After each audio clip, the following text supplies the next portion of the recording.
What up guys? Remember on episode 13 where I struggled through my very first flipbook? I couldn't find a light box as I was going through the process, and I had to make my own with a piece of glass and my phone, and I had my flashlight of my phone flashing through the glass so I could see through the pages. It was a very much like a gorilla kind of a made, super barbaric kind of a contraption that I created. Well, it was also the reason why I had to stop doing the flipbook, because I realized that I need some kind of like light pad or light box in order to actually continue this animation, because the light was not bright enough and I was having problems with my back at the end, so I had to stop the process. Thankfully, Gaomon really liked my review of their tablet, and they also watched how I struggled through my very first flipbook with a lack of a light box. So Gaomon got in touch and they said, Harvey, would you like to review our light pad? It's a pretty neat piece of kit and we think that you're gonna like it a lot. So this is it, the Gaomon light pad. So this is my review of this nice piece of kit that I think it will help a lot of you if you want to illustrate or animate. So this is what we're gonna do in this episode 17.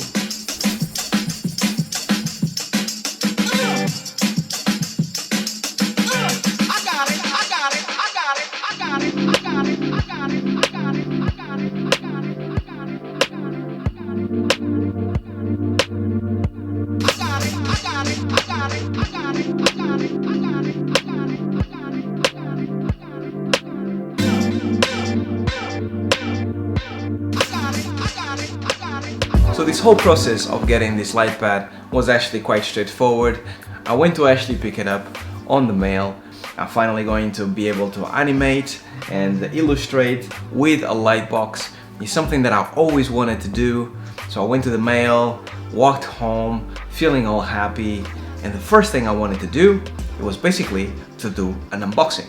So the outer box was a little bit damaged. It was actually DHL's fault, but the inner package was pristine, was a very simple box.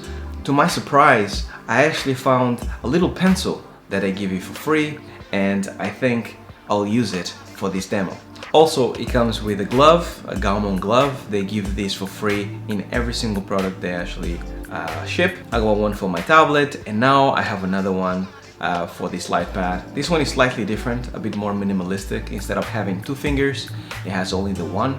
Also, they give you a USB cable to actually connect your pad. And then there's the pad itself. It comes very well wrapped, the corners are well protected, and it comes with like a little wrapper around the pad. It comes with some simple instructions on how you can plug it, and also how you switch it on, and how you can go to the different levels of intensity. So this is a really nice feature.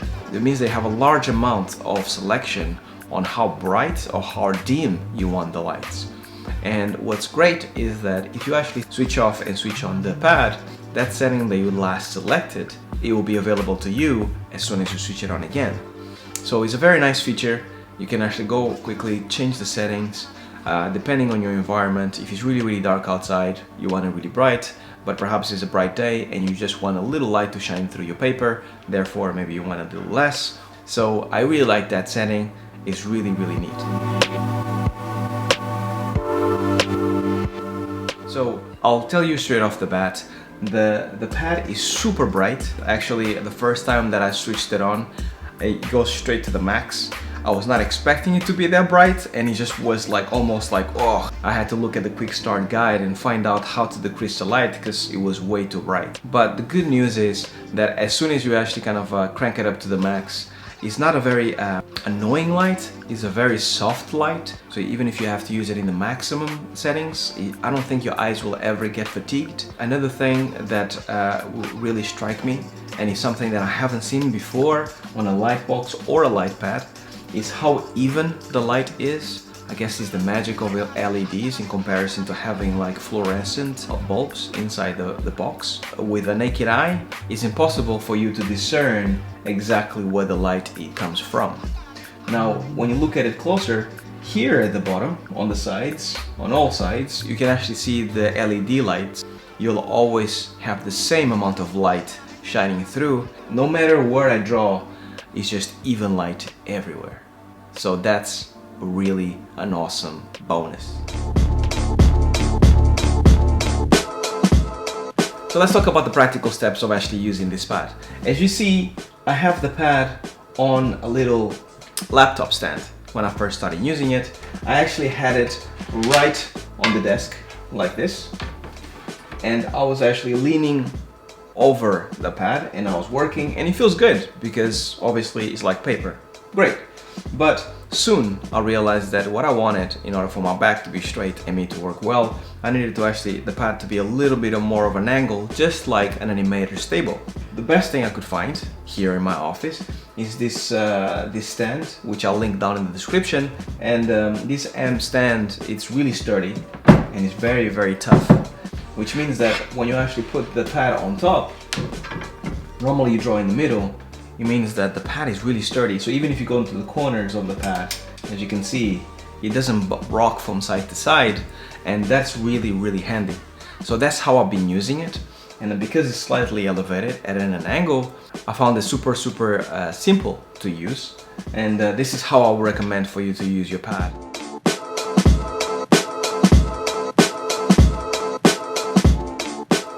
Now let's do some drawings and get that flip book that we had before, that we made before, back in action, so we can do a few pages and I can show you how easy it is in comparison to how it was before, with that light box contraption that I had, with the lights shining through and stuff. Here you can see me like taking that old flip book out, making sure, dusting it off a little bit, and trying to continue that same vibe that I had before, with a hammer, hammering down the nail, making sure that I get that action back. And with this light pad, now it makes my life so much easier. I found that I still need to obviously hold the pad down, but that's to do with the pad itself, because it's a very tiny pad and it's a very wide kind of format.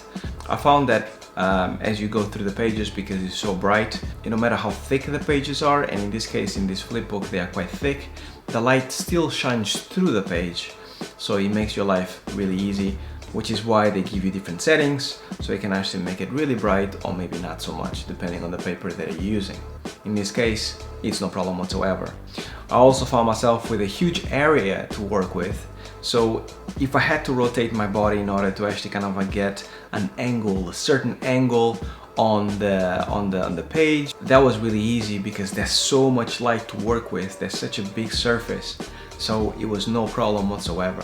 When it comes to animation the regular way with a full A4, A3 page, I don't have any animation paper here, but I would actually say that this setup here will be perfect for animation, because as long as you buy yourself an animation bar, and you can find them really cheaply, it's just a piece of metal with like 3 little metal studs. You can buy those bars individually, and though that bar will then actually fit right here, and I still have space right here, and then you could actually put your animation paper on top and animate on top of this, because the bar would not be fixed on top of this surface. As long as you have some kind of type of Velcro on the bottom so you don't damage this surface, you'll be able to move the bar around and move your paper so you can have like a big surface to actually work with. That is something that I hope I'll be able to do in the future, so I can actually see how it feels to flip through these pages and do that finger movement, because that's something that I have never done before and I'm really curious to do it, see how it feels and have that nice fluidity of 2D animation. Now that I have this guy, maybe I just will.